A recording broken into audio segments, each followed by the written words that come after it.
كأنهن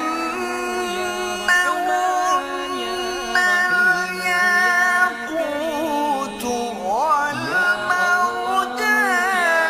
فبأي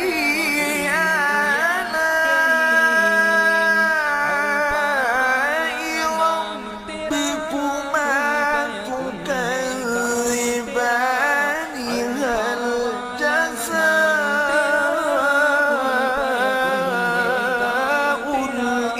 الإحسان إلا